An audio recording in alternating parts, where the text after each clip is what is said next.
Yes, today we're talking books, but first,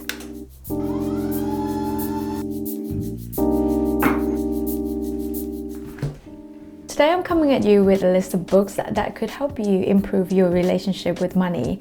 It will also create some healthy money mindset and also could lead you to financial freedom. And the books that I'll be mentioning today will give you sort of like a wide range of information when it comes to money.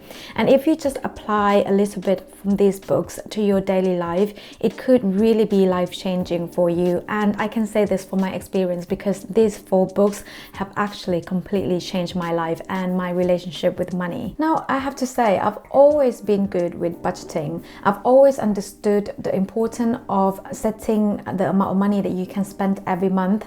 However, my problem was actually that although I understood the importance of budgeting, I didn't like following them because I felt like budgeting was limiting. It was preventing me from buying the things that I wanted to buy so that I could have the same thing other people have.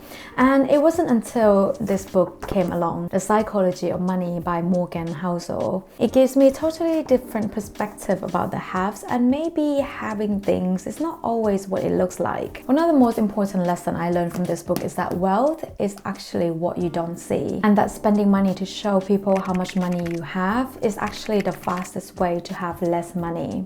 For example, if you see someone driving a very expensive car, let's say it's £100,000, and that person might be wealthy, but the truth is we don't actually know.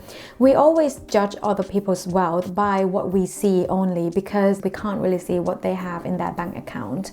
But the only data that we have when seeing someone driving a £100,000 car is that that person has £100,000 less today than yesterday. And judging someone's wealth from what you can see by looking at what they have is definitely not an accurate way to judge someone's wealth.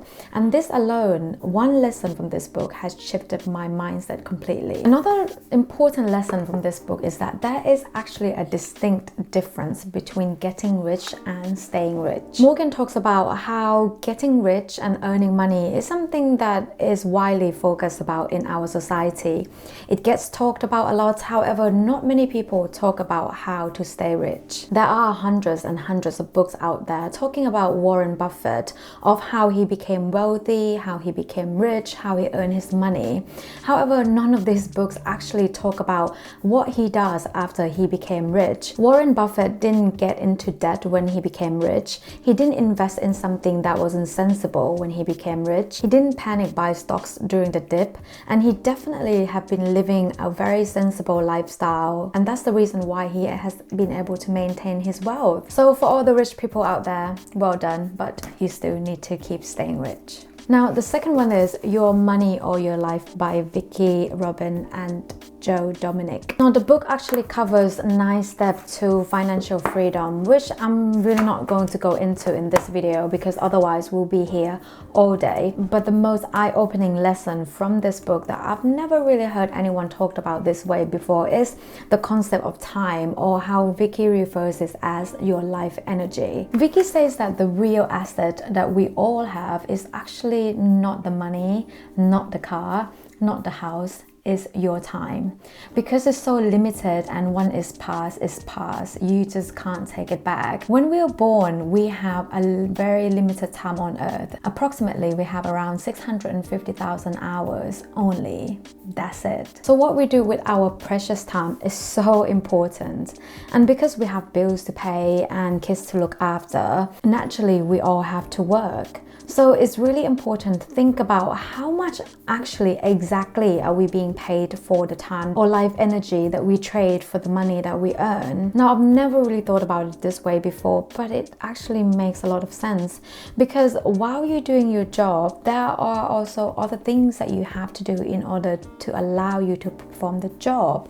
For example, you're commuting, sometimes you have to do overtime, getting ready for work. All these times, although not directly the time that you use to perform your job, they are relevant to perform your job. And all those time, according to Vicky, you need to take those time into account when determining how much exactly you're paid. Now for simplicity, let's say for example that you are earning a salary of £52,000 per year, which means £1,000 a week, and if you're contracted to work 40 hours a week, that means you're paid £25 an hour. However, apart from the normal 40 hours work a week that you need to do, sometimes you need to do an overtime. Let's say it's about 10 hours a week. You also need to commute. Let's say you're only working in the office for 3 days a week. Now in order to go to work, I would imagine that you need to get ready, and let's say it takes you roughly an hour to get ready, and that's 3 hours a week.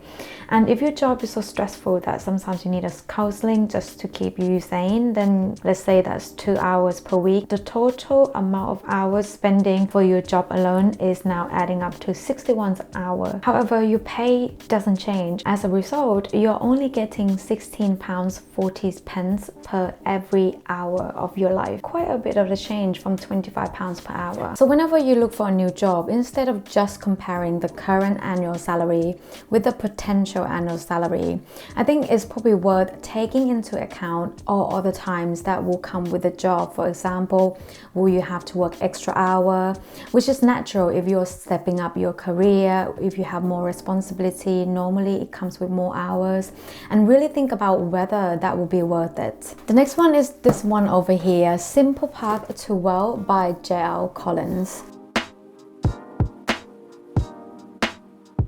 Now, I used to think that the only way that people who didn't come from a rich family or a financially privileged background to be able to retire is to work really hard until you're 68, and then if you've kind of done it right, then you'll be able to retire, live off your pension. And you know, for you and me, normal people like us, that's my mindset of how the retirement would be like.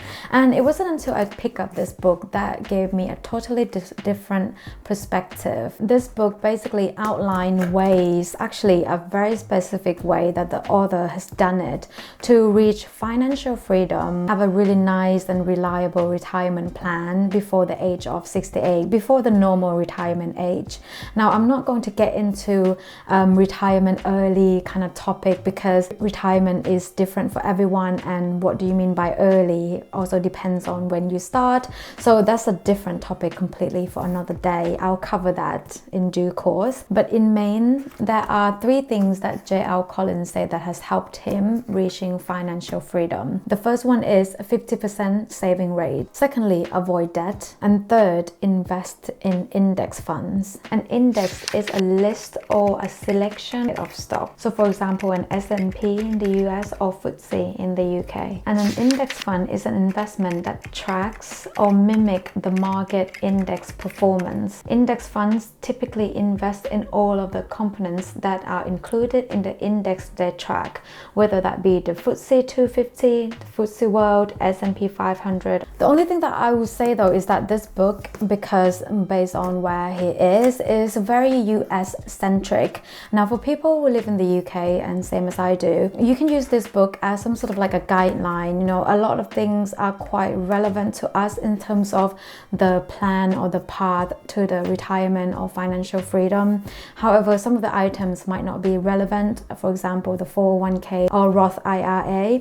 So what we need to do is basically find an equivalent UK financial instruments or wrapper, and then kind of use this as a guideline. Now another way to reach financial freedom is to basically increase your income, and this is where this book comes in, The Millionaire Fastlane by MJ DeMarco. Now if you can only read one entrepreneurship or money making kind of book, then I really highly recommend this one, because I'm sure this thought has crossed your mind before. I'm so sick of 9-to-5 lifestyle. I want to quit my full-time job. Now this thought has crossed my mind too, but what I've learned from this book is that not all businesses are created equal, and a lot of time people quit their full-time job to start a business, ended up creating another 9-to-5 job for themselves. For example, let's say if you are like me, you're an accountant and you create another accounting practice, unless you're able to scale your accounting practice that you run by yourself, essentially, technically, you're still doing a 9 to 5, because once you stop working, once you stop doing the bookkeeping, you have no income coming in. Another very interesting concept covered in this book is the law of affection, which is that the more lives you affect, the richer you become. To put it simply, impact millions and you make millions. And I find this is so true in life, because if you look at people who become wealthy or rich, they're actually impacting a lot of people's lives, whether it be coming up with the products that solve people problems, you know, being a comedian that give people laugh, being a sport person who gives people some sort of entertainment or something to watch when they are at home. You know, these are impactful stuff, and the more people they touch, the more money they make. Now, if you want to check out some of these books, then I'll leave the link in the description. My goal this year is to read one book at least per month. So if there are books that you've come across or you've read and you found interesting, then please do share with me in the comments. I'll see you in the next video, and take care of yourself.